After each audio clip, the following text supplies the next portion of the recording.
Tahun 2019 dan 2020 menjadi tahun yang mengejutkan dan menambah satu lagi catatan sejarah di dunia.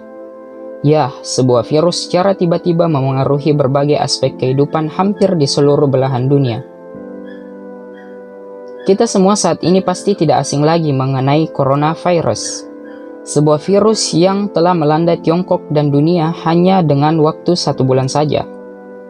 Wuhan Coronavirus yang dinamakan oleh World Health Organization atau WHO sebagai 2019 novel coronavirus adalah jenis virus corona yang baru saja ditemukan dan dapat menginfeksi manusia karena kecepatannya dalam berkembang biak, walaupun pada umumnya hanya menginfeksi binatang.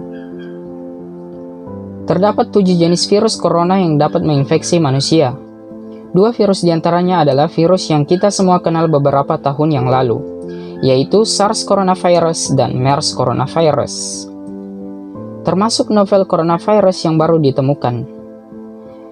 Kemudian yang melanda dunia di awal tahun 2020, sekarang kita sebut dengan nama Coronavirus Disease 2019 atau kita singkat dengan COVID-19, yang mampu menyerang sistem pernapasan pada manusia. Hal tersebut menimbulkan krisis kesehatan di berbagai belahan dunia. Apa sebenarnya yang dimaksud dengan sebutan 2019 novel coronavirus? Yang dimaksud dengan virus novel adalah virus yang tidak pernah diidentifikasi sebelumnya. Oleh karena itu, informasi mengenai virus ini masih sangat terbatas. Virus ini pertama kali diidentifikasi di kota Wuhan, Tiongkok, pada Desember 2019, dan dicurigai dimulai dari sejenis kelelawar Chinese Reverse Horseshoe Bat yang dijual di pasar seafood dan binatang hidup yang besar.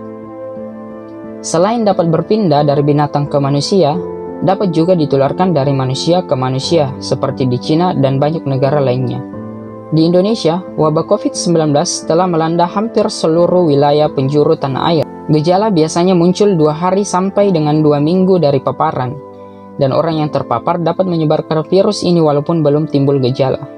Memangnya apa gejala dari infeksi virus corona yang baru ini? Virus corona dapat menginfeksi saluran pernapasan atas. Jika menginfeksi saluran pernapasan atas, gejala pada umumnya hampir seperti batuk pilek biasa, dengan demam ringan yang akan sembuh dalam beberapa hari. Tetapi, pada orang dengan sistem imun yang lemah, virus corona dapat menginfeksi saluran pernapasan bawah dan menyebabkan gejala lebih buruk seperti demam tinggi dan sesak nafas. Selain itu, tidak ada pengobatan khusus untuk membunuh atau mematikan virus corona. Namun pada sebagian besar kasus, infeksi akan mereda dengan sendirinya dan gejala akan hilang. Atau dengan kata lain, self-limiting, seperti batuk flu biasa dan pasien hanya perlu obat-obatan untuk meringankan gejala. Contohnya, obat penurun panas atau antipiretik untuk demam dan obat untuk meredakan batuk pilek. Lalu, bagaimana cara untuk mencegah penyebaran virus ini? Virus corona kemungkinan besar menyebar lewat droplet, orang yang terinfeksi yang keluar terutama ketika mereka batuk atau bersin. Oleh karena itu, jika Anda atau seseorang di dekat Anda memiliki gejala batuk pilek, demam, atau sesak nafas, sebaiknya kita menggunakan masker sebagai pelindung diri dan juga orang lain. Lalu, bagaimanakah agar COVID-19 ini benar-benar bisa diatasi dan berhenti menjadi permasalahan besar dunia? Jawaban satu-satunya adalah dengan menemukan vaksin yang sesuai untuk mengaktifkan sistem imun dalam tubuh kita. Organisasi Kesehatan Dunia atau WHO mencatat pada tahun 2010 sampai dengan tahun 2015, setidaknya hampir 10 juta angka kematian di seluruh dunia berhasil dicegah oleh vaksinasi. Vaksinasi dapat mencegah beberapa penyakit infeksi, dan terdapat beberapa vaksin baru yang memiliki potensi melindungi dari lebih banyak penyakit. Namun, bagaimana sesungguhnya cara kerja vaksin, termasuk vaksin untuk COVID-19? Dikutip dari laman resmi Satuan Tugas Penanganan COVID-19 Nasional, vaksin adalah produk biologis yang diberikan kepada seseorang untuk melindunginya dari penyakit yang melemahkan bahkan mengancam jiwa. Vaksin membantu sistem kekebalan tubuh melawan infeksi secara efisiensi dengan mengaktifkan respon tubuh terhadap penyakit tertentu. Setelah melakukan vaksin, tubuh akan mengingat virus atau bakteri pembawa penyakit, mengenalinya, serta tahu bagaimana cara untuk melawannya. vaksin juga akan melindungi diri dan tentu saja melindungi negeri ini dari wabah penyakit. Setelah sekian lama menanti, akhirnya vaksin untuk COVID-19 mulai ditemukan.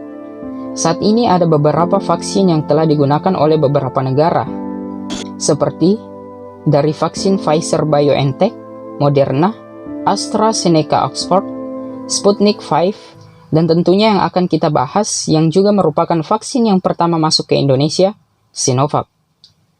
Terdapat sejumlah perbedaan dari vaksin-vaksin tersebut. Namun sebelum itu, kita akan membahas mengenai proses pembuatan vaksin Sinovac. Sinovac menggunakan metode inactivated untuk mematikan virus COVID-19 sehingga vaksin ini tak mengandung virus hidup atau yang dilemahkan. Para peneliti mulai mengambil sampel virus ini dari pasien COVID-19 di Cina untuk membuat vaksin Sinovac.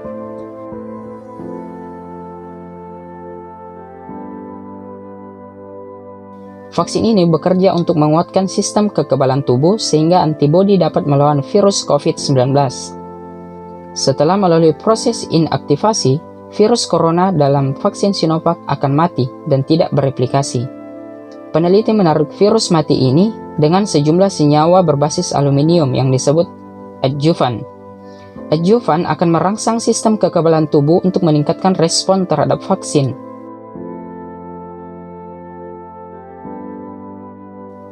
Virus corona dalam vaksin Sinovac yang disuntikkan ke lengan manusia dalam kondisi mati dan tidak akan menyebabkan infeksi COVID-19. Begitu masuk ke dalam tubuh, beberapa virus yang tidak aktif diserang oleh sistem kekebalan yang disebut sel pembawa antigen. Sel yang membawa antigen ini merobek virus corona dan memunculkan beberapa fragmen. Lalu sel T dalam tubuh kita membantu mendeteksi fragmen tersebut.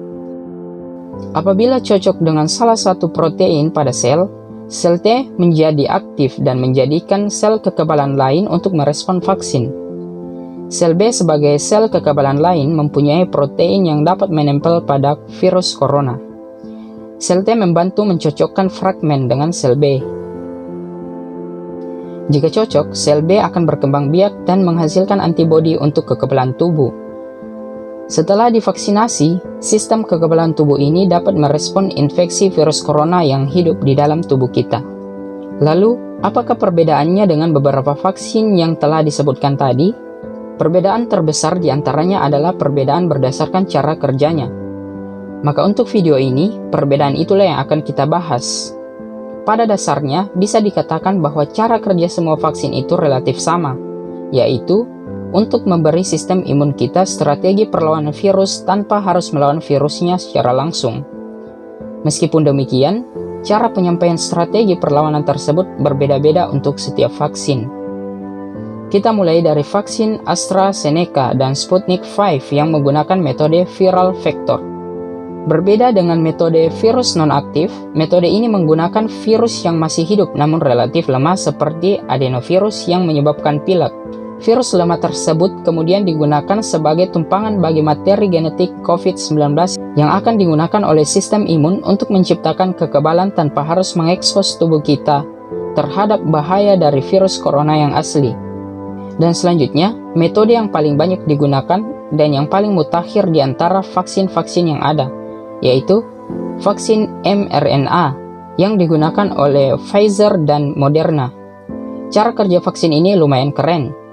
Jadi, di dalam COVID-19 terdapat suatu protein yang sangat penting. Protein ini digunakan oleh COVID untuk memasuki sel tubuh manusia dan membuatnya lebih mudah menular. Anggap saja ini sebagai senjata yang membuat COVID terlalu overpower. Logikanya adalah, jika kita dapat membuat tubuh kebal terhadap protein ini, maka tubuh kita akan kebal terhadap COVID-19 secara keseluruhan. Yang dilakukan oleh peneliti vaksin adalah mengambil bagian dari DNA COVID yang mengandung blueprint untuk protein ini, dan kemudian mengubah blueprint tersebut menjadi instruksi bagi sel tubuh untuk membuat protein.